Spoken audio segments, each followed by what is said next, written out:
masalah kemarin kembali kisruh bang, terjadi percekcokan antara Niki dengan JPU. Pihak Niki merasa JPU terlalu banyak memotong ucapan saksi. Itu dulu bang, yang pertama. Itu dibenarkan kasih bang, memang haknya JPU. Jadi setiap persidangan yang terkait dengan tanya-menanya saksi, menjawab saksi, baik JPU maupun pengacara maupun majelis hakim, itu selalu seringkali ada intervensi atau pemotongan suatu cerita gitu supaya cerita kesaksian ini terarah gitu. Jadi kalau saksinya ngantur atau tidak relevan dipotong gitu. Jadi begitu. Jadi bisa dilakukan oleh jaksa, bisa juga dilakukan oleh pengacara. Kalau ada saksi berbicara supaya tepat sasaran saksiannya, kemudian tidak ada yang lanturnya, makanya dipotong. Seringkali begitu, itu wajar. Nah, potong-memotong pembicaraan ini biasa terjadi. Itulah yang disebut dalam perdebatan dalam sidang atau proses mencari titik terang keterangan saksi gitu. Nah, kalau ada jaksa memotong-motong pembicaraan, tentunya itu untuk kepentingan pembuktian.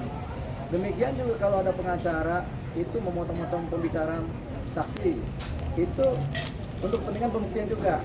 Nah, juru tengahnya adalah majelis hakim. Apakah potong-memotong pembicaraan ini relevan apa tidak? Jadi kadang-kadang jaksa kemudian memotong pembicaraan keterangan saksi, jaksa bisa keberatan. Makanya ada kata istilah keberatan. Kami keberatan yang mulia. Baik jaksa, pengacara juga gitu, kami keberatan yang mulia. Itulah kata-kata itulah tujuannya karena ada potong-memotong tadi. Tapi dalam hukum, prosedur hukum acara pidana dan dalam proses persidangan itu dibolehkan. Jadi ya ketika jaksa memotong pembicaraan boleh, ketika pengacara kemudian keberatan juga boleh, kan gitu. Jadi semuanya boleh sebenarnya. Bang, kita mengerucutkan dulu bahwa arti JPU, jaksa penuntut umum, karena pihak Niki menganggap tidak netral. Kita artikan dulu bang, JPU itu bang. Ini bukan sidang perdata, ya. Sidang perdata pun seringkali ribut. Nah, kalau sidang pidana itu JPU itu ya pasti tidak netral.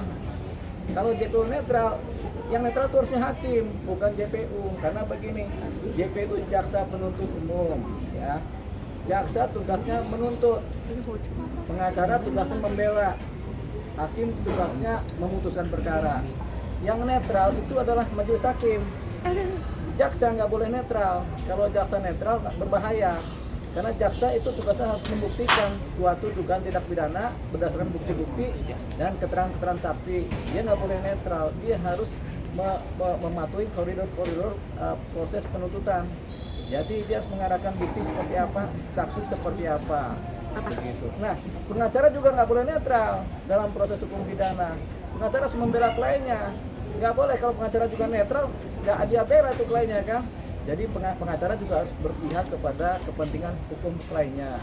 Tapi di atas semuanya adalah bagaimana tercapainya keadilan. Gitu. Duduk terang masalahnya jelas, keadilan tercapai bagi para pihak. Itulah nanti yang disebut sebagai netral. Tapi hakimlah yang menentukan semuanya. Nah, hakim yang netral, tapi hakim akan memutus berdasarkan bukti dan fakta-fakta di persidangan, transaksi. Jadi nggak pernah ada tuh jaksa netral itu, kecuali hukum acara perdata. Tapi nggak juga, sama-sama saling membela kepentingan masing-masing kan. Yang netral cuma majelis hakim. Gitu. Juru tengah namanya majelis hakim, itu aja. Bang, tapi JPU itu bekerja untuk negara atau untuk pelapor atau kepentingan umum bang sebenarnya bang JPU? JPU itu bekerja untuk negara. Di bawah negara adalah kepentingan umum. Di bawah kepentingan umum adalah korban kriminal. Begitu. Jadi jaksa harus membela kepentingan negara dulu karena jaksa adalah petugas negara. Kemudian dia harus membela kepentingan umum karena untuk keadilan masyarakat. Yang ketiga, dia harus membela korban karena kepentingan keadilan korban yang menderita dari suatu tindak pidana kriminal.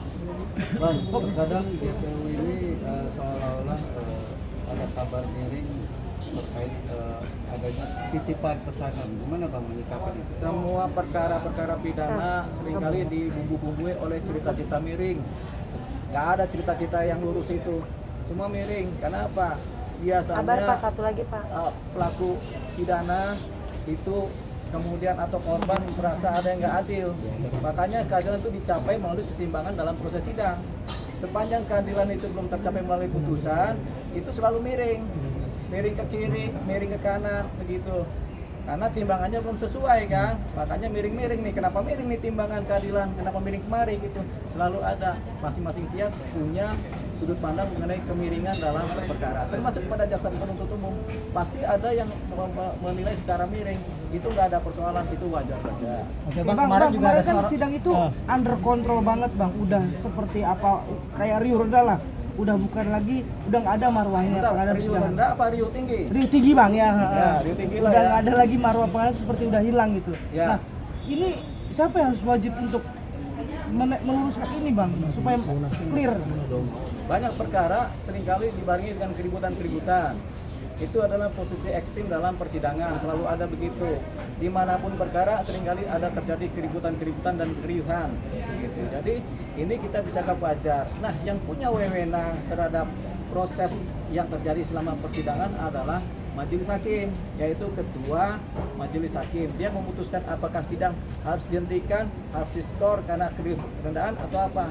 Majelis hakim juga punya kewenangan untuk memerintahkan pejabat keamanan pengadilan untuk kemudian melakukan sterilisasi supaya keadilan berjalan rapi lagi, proses persidangan berjalan baik. Gitu. Jadi ketua majelis yang punya kewenangan. Oke, mungkin nggak Bang, satu lagi, mungkin boleh nggak Bang, ketika minggu lalu, minggu ini makin parah, boleh nggak hakim memutuskan untuk yang tadi terbuka menjadi tertutup sidang ini Bang? Sidang selalu terbuka, cuman kalau makin parah, majelis hakim bisa memindahkan tempat sidang. Zaman dulu ada sidang perkara keributan antar preman kan, dari sidangnya di Pen Selatan karena keributan yang terjadi, akhirnya dirubah menjadi sidangnya di Polres Jawa Selatan tempat sidangnya, gitu. Jadi yang dirubah tempat sidangnya.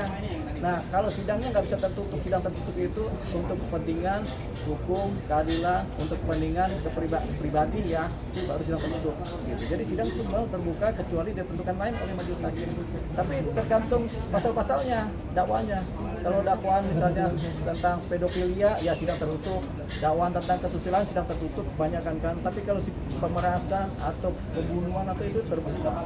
Oke Bang, satu lagi Bang. Ya. Ini kan kemarin menjadi sorotan adalah perilaku GPU ketika selesai sidang itu masih dalam sidang dia merekam Nikita terus, itu jadi sorotan. Nikita juga sempat agak marah juga. Itu sebenarnya boleh nggak sih Bang? Boleh. Oh boleh. Boleh, merekam. Jadi gini, sepanjang majelis hakim tidak menentukan lain, ketika ada jaksa merekam atau ada pengacara merekam, itu tidak ada persoalan. Karena apa? Pengacara pun merekamnya kadang-kadang handphone digeletakkan tapi direkam. Itu boleh. Panitera pun merekam juga boleh.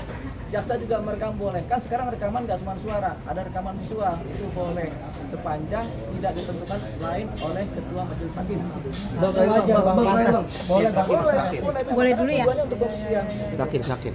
Bang, terakhir ya. Banyaknya penghinaan terakhir ya. Terhadap dalam persidangan Bang. Itu nanti akhirnya akan memberatkan kita sendiri nggak sih Bang sebenarnya? Ya, tergantung siapa yang mau menghina. Kalau yang menghina orang di pengunjung, ya pengunjungnya yang diusir. Tapi kalau memberatkan tergantung perilaku pribadinya si Nikita sebagai si terdakwanya. Kalau Nikitanya sopan tapi pengunjungnya menghina, ya bukan salah Nikita kan.